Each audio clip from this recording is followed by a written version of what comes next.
and welcome to the first Friday afternoon Periscope of the year. How are you all doing? Hope you're back all refreshed, raring to go, and you've survived the first week back at work. We're going to cover a few topics today. We will talk about the Accountancy Age Power List, which we finally got out on Thursday after much effort during the first half of the week. We'll also cover the goings on at TaxAssist's, and we shall also deal with other matters. Let's start off with the power list first. So obviously this is our list of the 50 most influential people affecting the accounting and finance profession during the next year. Some people have asked us about our methodology for the power list.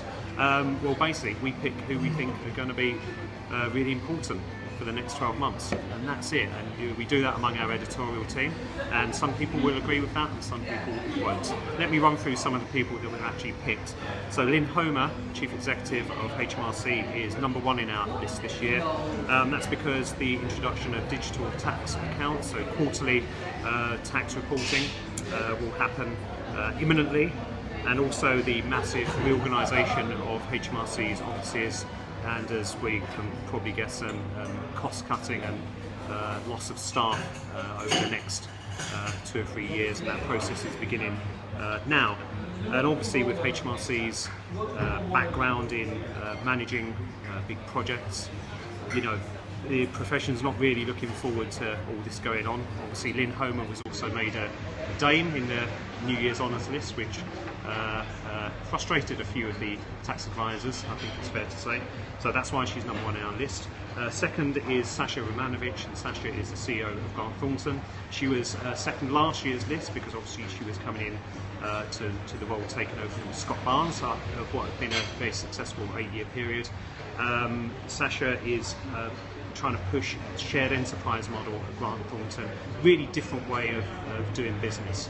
But obviously with great change that proves often very disruptive, so Grant Thornton have got a lot of work to do to make changes to the model and how they work, how they remunerate and reward people, and also make sure that they're bringing enough work in and meeting the revenue and profit requirements. So that's a hell of a lot for Sasha to manage going forward.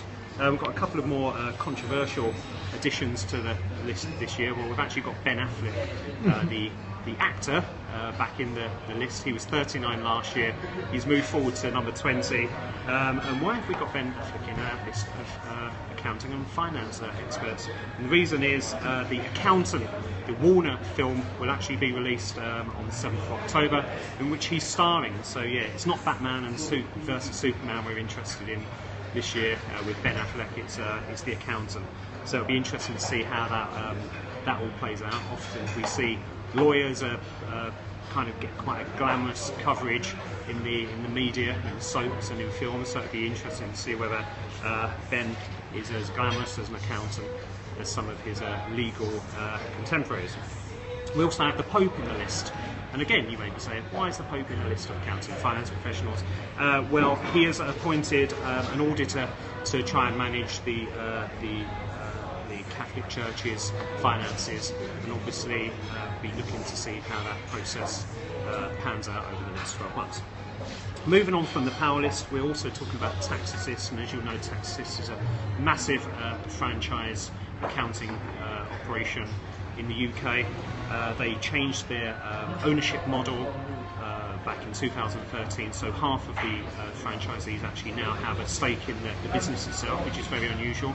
They spoke about expanding into other English-speaking territories, and they're now making a big push on that front. So they're pushing into South Australia and Victoria, and again we'll see how TaxAssist goes along with that over the next coming months. And if you think about it, folks, you know, the partnership model and structure among accountancy firms is becoming old-fashioned. It's not fit for purpose for many practices. So TaxAssist are leading the way in operating in a different way. So we wish them great success. A couple of other matters. The Business Finance Awards 2016 shortlist has been revealed. So go to the Financial Director site to see which FDs and finance functions have made the list, and obviously we've got the awards themselves on 9th of March, so looking forward to that.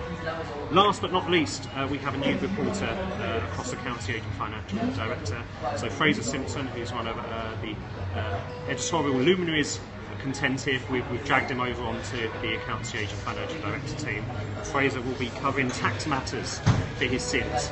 Not much for him to be dealing with then going forward. Callum, have we had any questions I need to broach? No, just your old mate, Mr. Berry, says Happy New Year and wishes Fraser good luck. That's all it is. Wonderful. Thank you very much, Tom. And again, thanks to the Draft House for looking after us and letting us run our Friday afternoon live broadcast from here. So cheers. Have a couple of pints. I'm sure you've been working hard to get things running for 2016. See you next week.